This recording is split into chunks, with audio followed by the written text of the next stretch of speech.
Hey, so if you're having issues with Dota 2 as far as ping stability and you're experiencing a lot of lag spikes and you're not exactly having the best time playing Dota 2, a VPN can actually be a pretty good solution to that. And I'll talk a little bit about that in this video and how it can potentially improve your experience specifically with Dota 2. I know a lot of players are complaining about these sudden lag spikes. So, it's not necessarily about lowering your ping.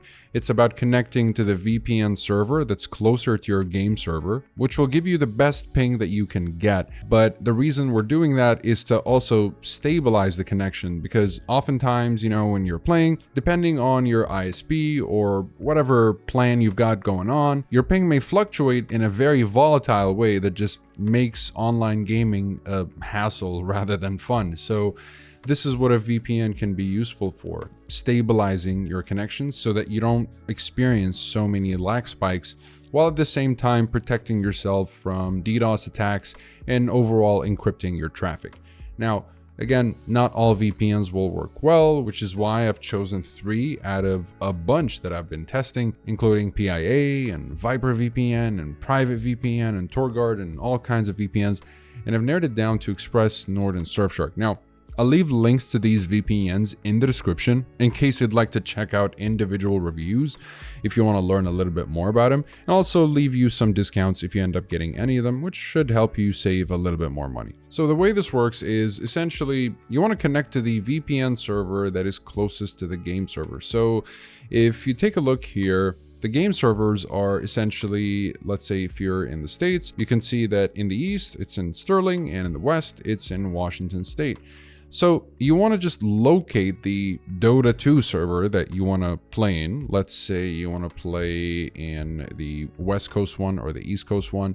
You connect to a server in the VPN that is closer to that game server specifically. So, in all these VPNs, there's lots of United States locations. So for example, if we take a look at NordVPN here, you notice that we do have all of these East Coast servers, as well as some West Coast servers that are available, including one in Seattle, which is going to be the closest one to the Washington State Dota 2 server in the West Coast. So this is how you essentially make sure that you get the best ping possible. And then you want to go to settings here, and you want to go to downloads and make sure that you're also connected to the same location in the States. In this case, we just connect to Seattle, make sure that the download region is also in Seattle.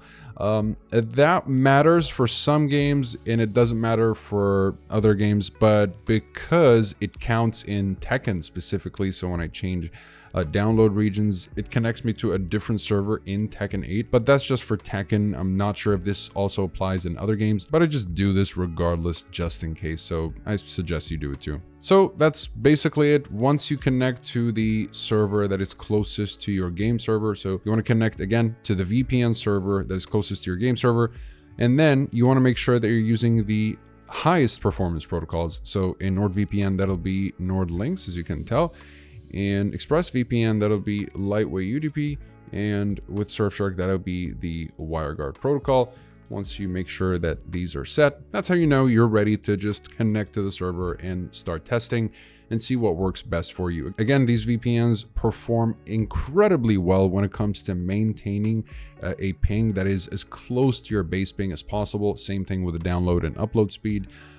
If we're going to talk speed purely, I would just go with Express and Nord, followed by Surfshark. Surfshark is not that much behind Express and Nord as far as speed and maintaining a low ping, and it's still a great choice. But if you want to go for, let's say, the easiest VPN to use, and it's incredibly high performing, very safe, and very reliable when it comes to accessing streaming services in general, no matter which one it is. Same thing with Nord and Surfshark, but I've just overall seen more reliability from ExpressVPN based on my experience, followed by NordVPN, which will offer the highest speed as far as download and upload speeds. For ping, again, it's going to depend on the distance, but all the servers and all these VPNs are very high quality.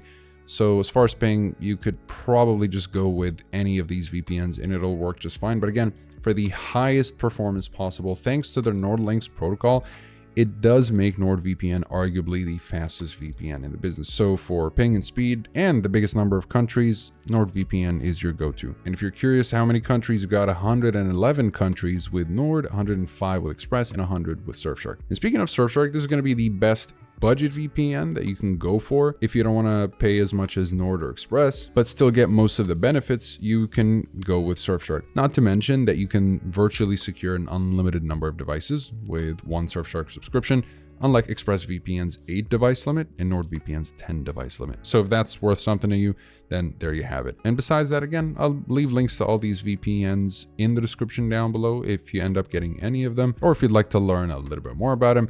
And comment below if you have any questions. I'll be happy to answer all of them. Like and subscribe if you'd like to support the channel, and I'll see you in the next one.